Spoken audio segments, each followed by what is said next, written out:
These 4 steps are so revolutionary to begin the process of being ready, willing, and able, and worthy. I put the able in there. Usually we say that. But I'm ready, willing, and worthy. So now what do we do about being worthy? That's what we're focusing on today. So we go to the 5th step, which is not a step to me. It's like a giant leap. It's a giant leap. And that is, I forgive. I forgive myself for all my mistakes and shortcomings. And I forgive all other persons who may have harmed me. You see, the process of forgiveness is so very important because every hurt, every resentment that we have, every bit of anger wreaks a corresponding amount of destruction in our own bodies and in our souls. And we really can't afford the harm that it does to us and the toll that it takes upon our body and soul and mind. I'd like to read further from the Quest what it says about forgiveness. It says, harboring unforgiveness and resentment in our hearts does not hurt us.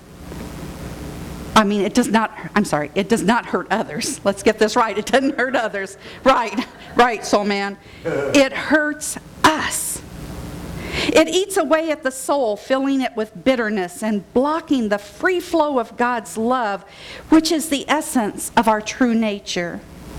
Holding grudges and hanging on to anger and hatred are self-destructive. Of that there is no doubt.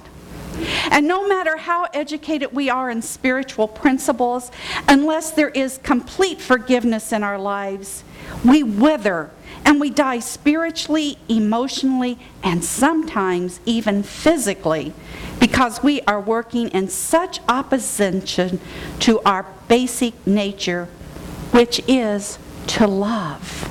Our nature is to love one another.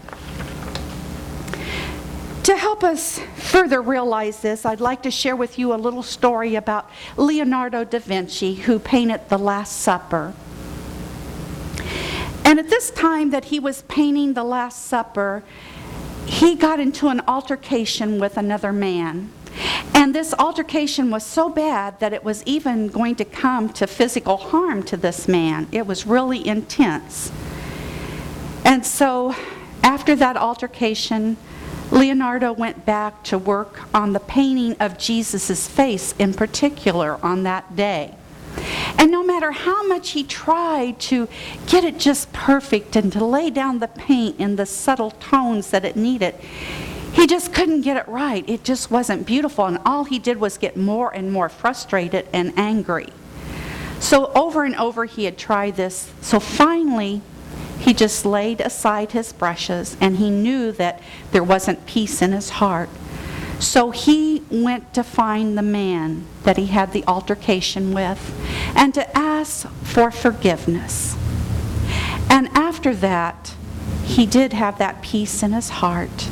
And he came back and finished up that painting of Jesus' face. And now it was a blessing. It was a blessing that flowed from heaven, if you will, for him in his masterpiece, and a blessing to us as we look at that painting today and reproductions of it. So forgiveness is so very important. So today, just like Leonardo, we have come to a turning point on our own spiritual journey. And we all stand before a very, very important gate. And beyond that gate, there lies this beautiful trail up a mountain. And once we are able to walk through that gate, as we climb that mountain, it's going to be an easy journey. But this is the only gate and access to this trail. And that gate, of course, is the gate of forgiveness. Now, whatever old baggage that you're carrying around, that baggage of resentment and unforgiveness and anger, it's got to be left outside the gate. You have to put it down. Remember the day that I did the joy flight and I threw my bag down the stairway? Well, we've got to throw that bag every day down the stairway. It doesn't just happen once. We have to give those resentments daily away. I think that Jesus said, do not let the sun set upon your wrath. So we have to throw that baggage out every day. Now, if at this time, you're unable to forgive unconditionally, like you just really can't forgive all those hurtful, really hurtful, painful things, at least say, I am willing to forgive. I am willing, and that will begin opening up the door for you. And then after you're able to do that, apologize. Apologize in your heart to anyone in the past or even in the present who you have judged less than a child of God. And apologize to anyone right here on this earth plane or in the ethers, wherever they may be, somebody that has passed, that you've also judged as less than a child of God. And as you practice forgiveness and you let go, you'll begin to feel that wonderful, enormous rush of freedom. You will begin to feel that lifting of that heavy weight that's in your body and in your mind and in your spirit.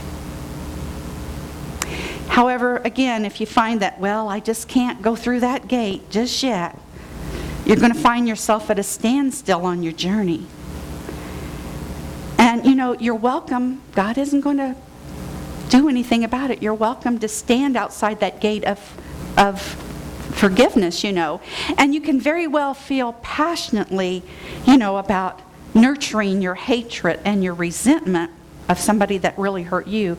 But then remember, you need to know that you'll pay the price for that very act in your body.